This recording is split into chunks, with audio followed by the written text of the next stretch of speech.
In today's video, I'm going to show you the exact steps I would have taken to get to 10K a month if I had to do it all over again. Now, admittedly for me, this was quite a long time ago. I've been running my agency for 8.5 years, so it's been several years since this has been an issue for me. But what I've learned over time is that there's things that I would have done differently if I had to go and do it all again. And that's what I'm going to share with you guys today. So for those who don't know who I am, my name is Jimmy. Everyone calls me Uncle Jimmy, and I've been running my agency Mind for 8.5 years now. And I'm also a coach over at Easy Grow, which is Charlie Morgan's course. You may have heard it. And I've taught over 500 SMMA owners how to kick ass when it comes to service delivery and keep clients forever. And you'll see today that my strategy when it comes to getting to 10K a month again is going to be very much focused on delivering a good service. So that's a little bit of a primer of what's to come, but let's get straight into it. So there's two things I want to show you today. This is how I'd go from like 0 to 1 client. And then I'm going to go and show you the exact things that I would do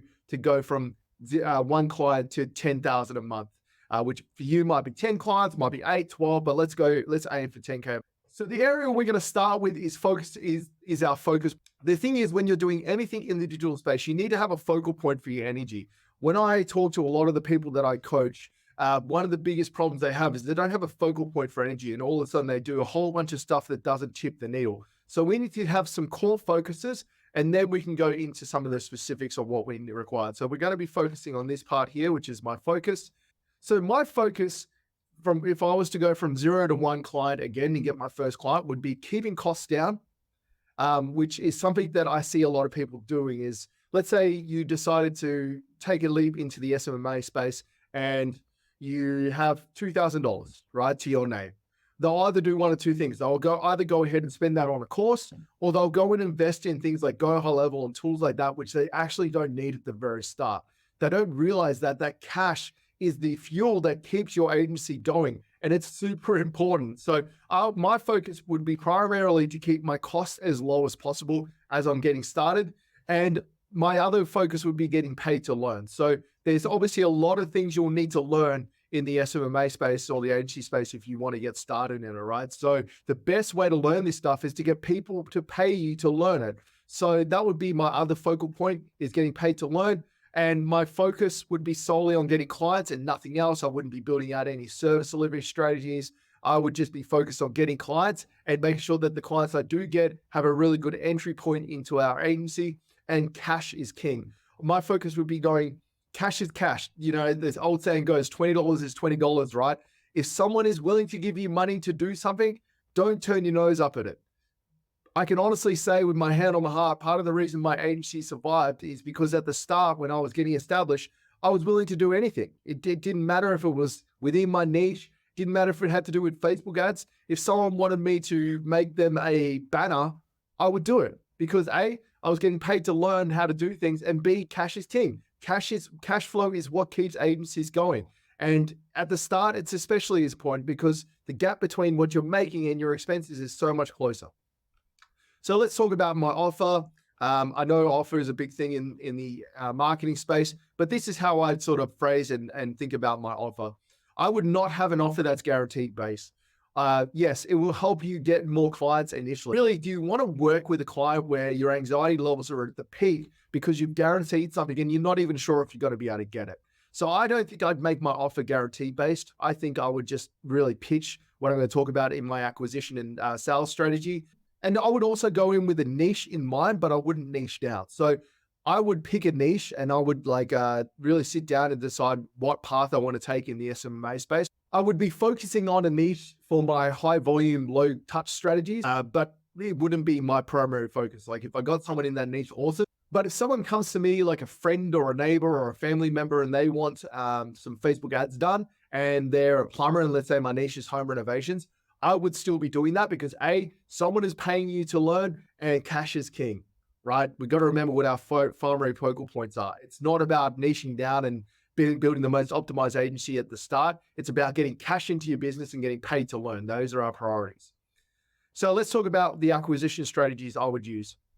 So I would actually put a lot of emphasis, energy, and attention into my acquisition strategies. So I would be focusing on 4 strategies. I would be focusing on something that's low volume, high touch.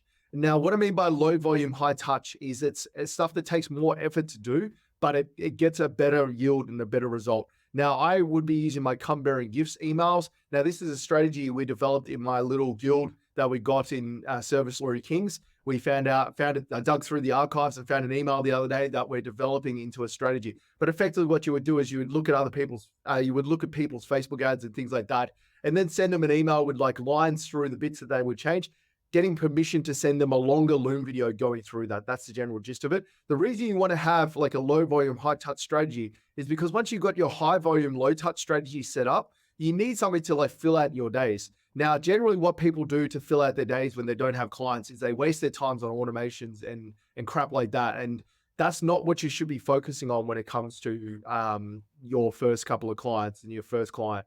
You really should be only focusing on sales acquisition. And if you can have a strategy that requires a little bit more touch but might get you better yield that is lower volume, then you've always got something to focus on and always got something to do with the spare time that you have. That's the main reason I would do it. And you might get better outcomes than just spraying and praying. But it also is good to have a high volume, low touch strategy that requires a little bit more volume, a little bit more setup, maybe a little bit more cost, but it also gets you a lot of shots at the plate so you can get better at doing sales. Because it's one thing to get appointments, another thing to get enough appointments so you get good at selling. Because a lot of the times the difference between you getting your first client and not getting your first client is your ability to sell a concept and pass trust on. So the more sales calls you do, the more battle hardened you will be for one of these low volume, high touch people come along, and the stakes are higher because they're a better fit. So I would be doing like our economical email conquest strategy, which is in our Service Delivery Guild in the Service Delivery Kings group. That is a strategy that's been released in there. It's basically $70 a month. You can send 1,000 emails a week. So it's a very effective strategy. It has really high conversion rates. So I would be like focusing on that. And then good old cold calling. I can't emphasize the importance of cold calling, guys. Not only is it a good skill to know how to do, it helps you get over the fear of rejection. This is the biggest thing that will hurt you as you start to grow as an agency owner, is this fear of rejection. And cold calling is one of the best ways to get over that. You know, the way I look at this stuff is that, like, obviously there's other strategies that work, but you've got to do the thing that gets you the best chance of getting a result. And physically picking up the phone and calling a business owner and pleading your case is one of the best ways to get appointments. And like I said, our goal is not necessarily to close a heap of people. Our goal is to get experience, time and saddle, and get battle hardened. So when those people that we do actually want to work with come along, we have experience, right? Our goal, again, is to get paid to learn. That's what we're ultimately trying to do. I would also start an inbound acquisition strategy for the same reason I would have a low volume, high touch strategy. Why not? You're going to have time at the start to set this stuff up. And the reason I'm able to coach so many people and do so many coaching calls over at Charlie Morgan's course over at Easy Grow is because I've done for years and years and years, I've done Facebook Lives. So, you know, you could swap this out for YouTube and it would work perfectly fine. But let me tell you why I like Facebook Lives over, say, YouTube. The thing with Facebook Lives is that it's a real-time platform. You're doing a live. There's no like rewind. There's no going back and changing what you said. It's like done and dusted. So you start to get good at answering questions in real time, which is an amazing skill when it comes to sales. I also think it's a better platform because a lot of people don't do their inbound strategies. So for those who are still getting their head around, you'll consider these two outbound strategies and this one an inbound, because you're like broadcasting to the world. This one is going to attract people to you that when they see your videos and go, they want to work with you. That's the difference, right?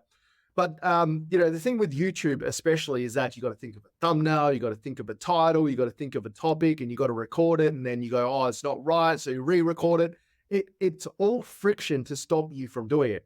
If all you have to do is press the live and the play button and have at it, there's a lot higher chance that you're actually going to get it done, right? So that's what I found at the very start when I started my agency, is that if I could literally just go in there, make up some questions and talk about them, and then just hit the live button, talk through them. Doesn't matter if I make a mistake because it's an hour long. People don't listen to all of it anyway. And then post that into groups.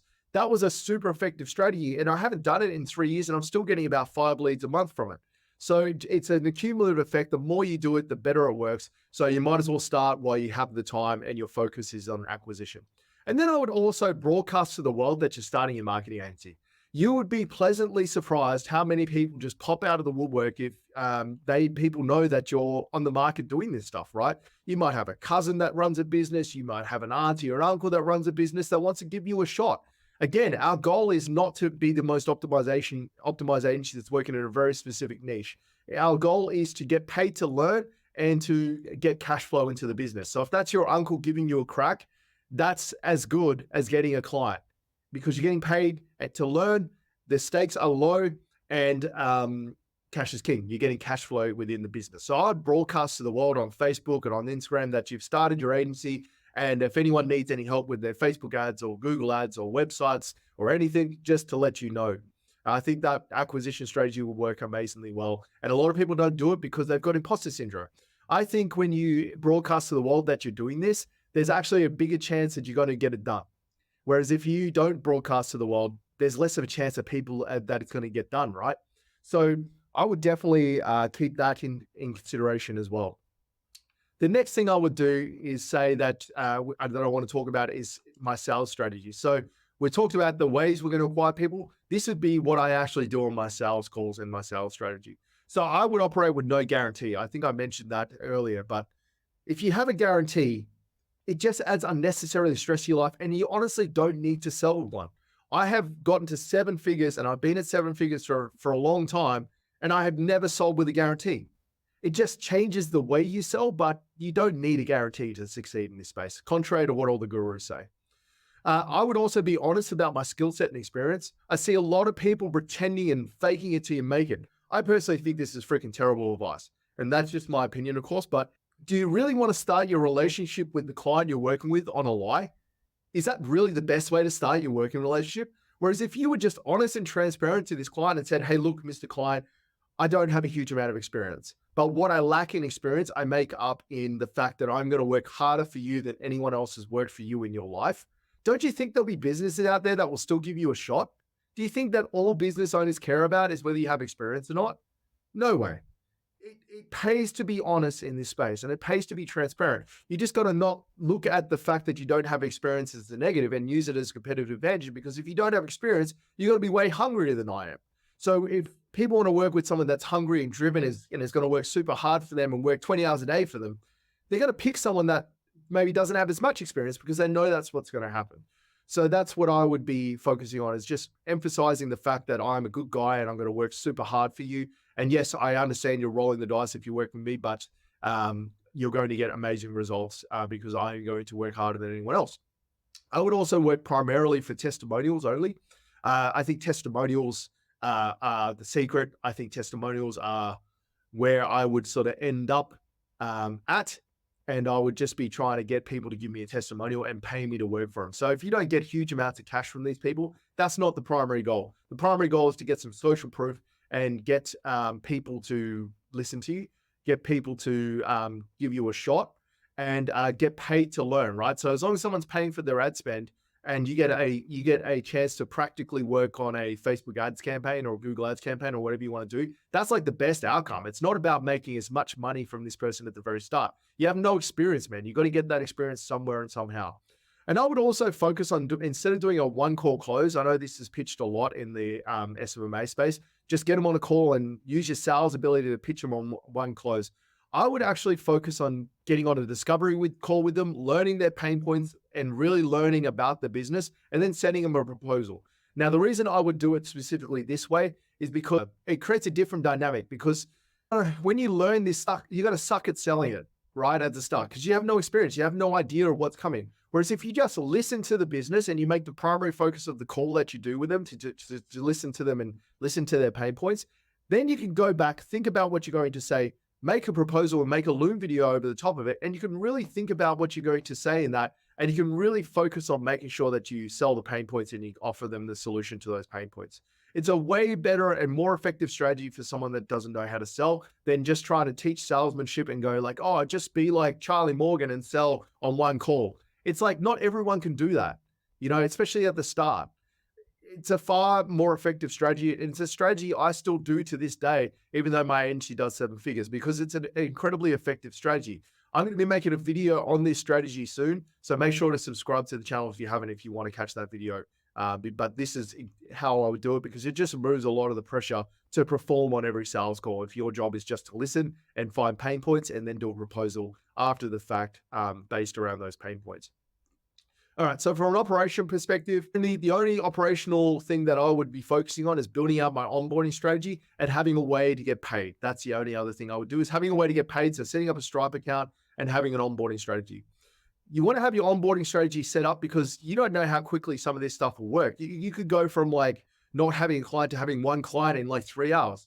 If you don't have this onboarding strategy set up and onboarding process set up, at least the first parts of it, you're going to get everyone hyped up and excited on this sales call. And then they're going to go into your onboarding strategy and they're going to lose a lot of the excitement if it's not a seamless experience. So I will be focusing on my onboarding strategy. I'm going to link to my onboarding strategy up here somewhere.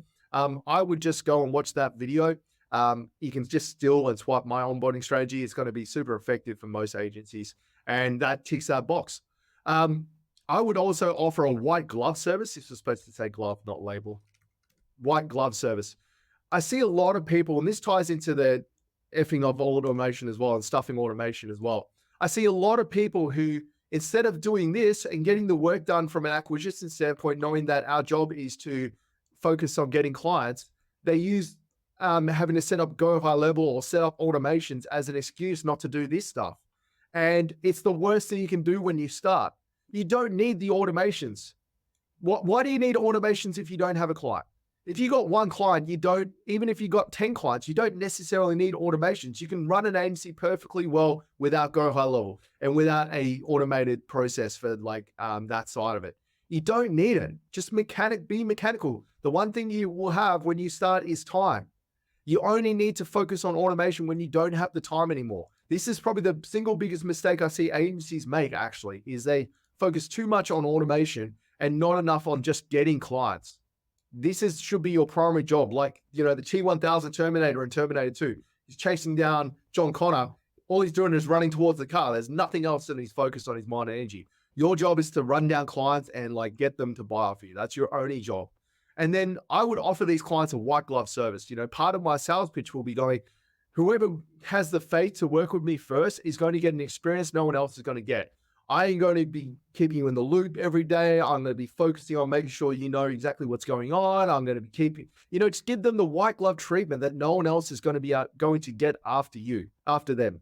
The first client you get, they should get all the white glove treatment, should get all the perks of being the first person. And everyone after that, you start to build out a little bit more systematized processes. But when you're trying to get your first client, don't necessarily worry about, making sure that your systems are fully optimized like a 7-figure agency has. It's just a waste of time. You don't need it. Focus on getting clients. That's your primary goal. And then from a service delivery perspective, I would worry about that when I get a client. I see a lot of people worrying about service delivery, and the main reason they worry about it is because they have guarantees when they sell. If you don't have a guarantee, then you don't have to worry about it. You're setting the expectations properly. You just need to make sure when you sell it that you give yourself enough lead time to learn it. So I would say, the first ads are going to be up in the first 2 weeks. Well, a week is enough time to learn a account setup strategy and an ad creation strategy, get the ads up and running. And then everything else you learn as you're building the plan. You remember, you're getting paid to learn this stuff, right? So don't do this stuff when you're not getting paid to learn. Don't do this stuff when you're not getting paid to do it. Focus on getting a client that's going to pay you, then do this stuff. And I just also say that I would focus on selling leads, not appointment. This is a bit of a hot take because I know everyone right now, the current meta in SMMA is selling appointments. I think it's a bad move personally. It creates a whole bunch of unnecessary operational drag on your agency. And if you make that the standard you set and it works, you're going to carry that through. And it's so much harder to run an agency that sells appointments than it is to sell an agency that just sells leads. And you can run an agency perfectly well that just sells leads. Again, my example, I don't do guarantees and I only sell leads and I do 127K a month. So it's definitely doable. It's definitely possible, guys. So from there, let's say you've gotten your first client. Okay, so that's how I would get my first client. If I was to go and start again, this is my whole strategy from 0 to 1. Now, let's say you've gotten that first client and it's time to scale. Now, you'll see that this is pretty thin, right? It's just got my focus, but that is because I've got this. This is what I give all of my coaching clients, and it's basically everything you need to know about running an agency and getting it to 10K a month. Honestly, if you did everything that's in here, you would get to 10K a month. Now, obviously, this needs to be a video in on itself, and I want to go into more details on the things you would need to learn to be able to confidently say that you're going to get to 10K a month. It just requires time. It's more. I don't have enough time to go through that in this video. So the next video in this series is going to be on that. But so make sure to subscribe to the channel if you haven't yet, so you're notified when that one pops up. But I will quickly talk about what your focus should be if you get into 10K a month. And your focus should be delivering a world-class client experience, which you can leverage testimonials and referrals. If you have a really good world-class experience, then you'll get lots of referrals and testimonials. And then I would be getting my ducks in a row to scale, which ties in nicely to what you need to do here. Because the thing is, when you're getting up to 10K, you're going to hit a point called stasis. And this stasis point is the point where your overheads, like the cost of running the agency and what you need to pay yourself, sort of line up. And you can basically sit at that number forever. And I would highly recommend you sit at that number until you have all of this lined up and you're ready to blast up to 20, 30, 50, 70, 100K a month and beyond. So guys, I'm super excited to share this with you in the next video. But until then, start working on this, and I'll catch you in the next video.